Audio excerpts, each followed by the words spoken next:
بسم اللہ الرحمن الرحیم۔ ارے یہ بھی تو سیرت ہے، جس آنکھ مبارک نے اللہ تبارک و تعالیٰ کا دیدار کیا، جس آنکھ نے عرش معلیٰ کو دیکھا، جس آنکھ نے سدرۃ المنتہا کو دیکھا، جس آنکھ نے بیت المعمور کو دیکھا، جس چشم مبارک نے پہلے دوسرے تیسرے چوتھے پانچویں چھٹے ساتویں آسمان کو دیکھا، سب جگہ رہنے والے مقربین فرشتوں کو دیکھا، ہزاروں مرتبہ جبریل امین کو دیکھا، اسرافیل کو دیکھا، نظام فلک کو دیکھا، نظام شمس کو دیکھا، نظام قمری کو دیکھا، نظام نجومی کو دیکھا، سارے جہان کو دیکھا، خدا کی ذات کو دیکھا۔ اور لوگا اس آنکھ کے اوپر کے حصے میں پیشانی میں تیر لگا، اس آنکھ کے اوپر سے لہو بہ رہا ہے۔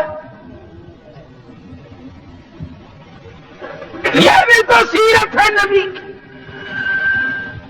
جبل احد ہے، غار کے دروازے پہ حضور بیٹھے ہیں اور صحابہ کرام چاروں طرف مجمع ہے،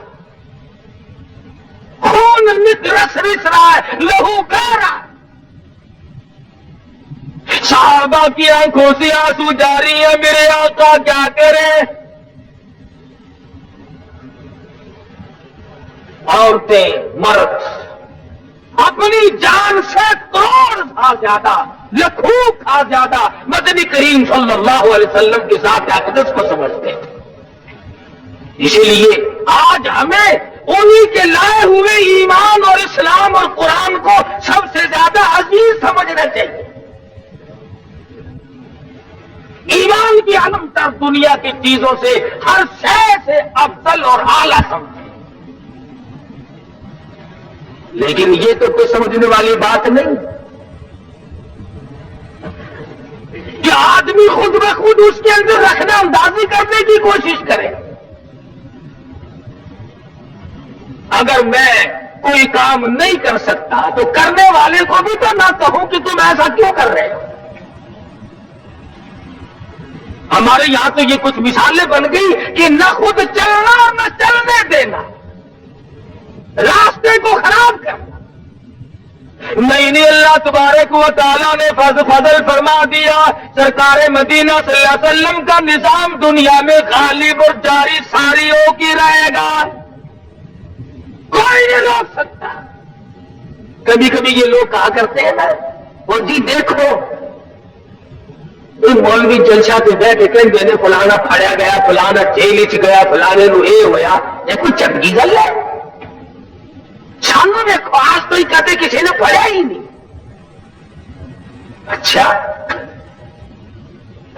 تمہیں کدے نہیں پڑھا کہ نہیں جی سارے منہ تو کبھی پولیس آئی ہی نہیں، آوے کی میں دل دکھ آ چل دینے جڑے قوم چ بندے نے دلیر ہوندے، دین لئی دکھ او چل دینے جڑے قوم چ بندے نے دلیر ہوندے، کون پوچھدا کاواں تے گدڑاں نو کدی پنجرے باز تے شیر ہوندے۔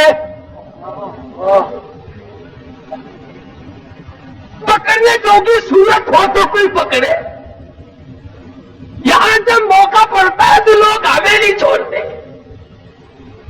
جب بھی موقع آیا۔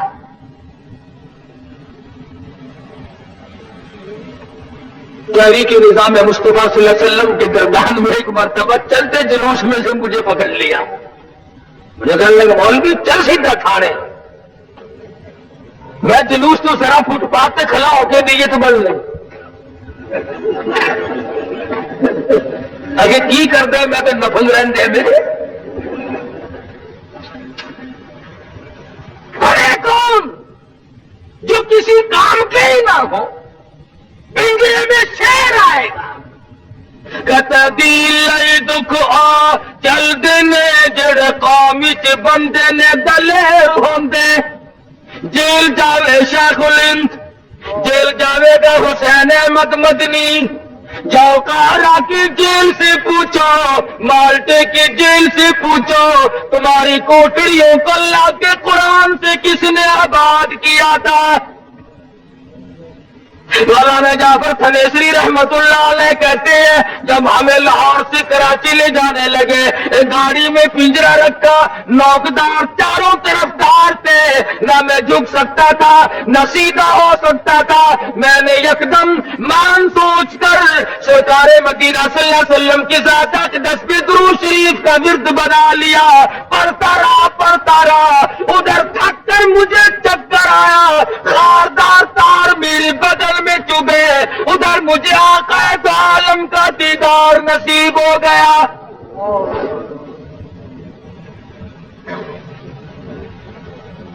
تو کہتا دل لائی دکھ آ چل دینے جڑے قوم چ بندے نے دلیر ہوندے، کون پوچھدا کاواں تے گدڑاں نو کدی پنجرے باز تے شیر ہوندے، اٹا بوتیاں سینوں پیندیاں نے جیڑی بیری دے نال نے بیر ہوندے، اٹا بوتیاں سینوں پیندیاں نے جیڑی بیری دے نال نے بیر ہوندے، قطرہ خون تے پانی دا بند ہو کے موتی ہیرے تے لال نے پھیر ہوندے۔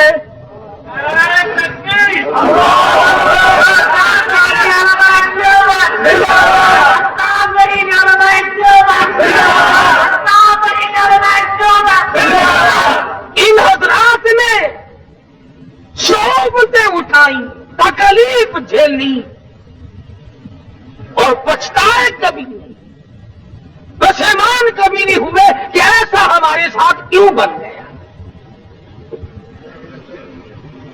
صحابہ کرام کا طرز طریق نقشہ اور سرکار مدینہ صلی اللہ علیہ وسلم کا یہی تو نقشہ ہے، سیرت کا مفہوم یہی تو ہے۔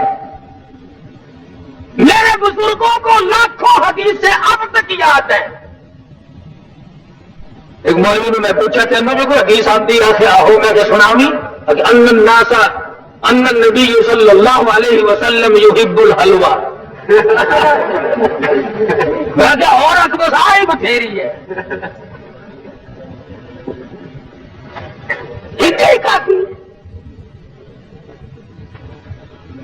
جہاد میں نہیں جانا، میدان جہاد میں جاتے ہوئے دم نکلتا ہے، تعویذ پڑھاؤ جی تعویذ پڑھاؤ، اور میرا گھر تعویذ رہ گیا، پڑھاؤ۔ صحابہ کبھی نہیں ان چیزوں کے پیچھے پڑے۔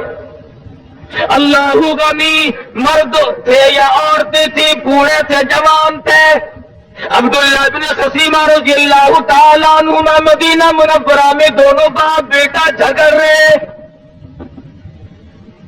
بیٹا کہتا میں جاؤں گا جہاد میں، باپ کہتا نہیں بیٹا میں جاؤں گا۔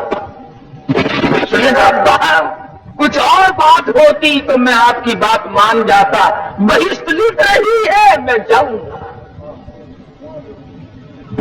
اندازی کی گئی، بیٹے کا نام نہیں لیا، باپ نے ہاتھ باندھ دیے، بیٹے ابھی تو جوان ہے، تجھے اور وقت مل جائے گا، بوڑھے کو کچھ کمائی کر لینے دے۔ اور میرے جوان بیٹے میری بڑی تمنا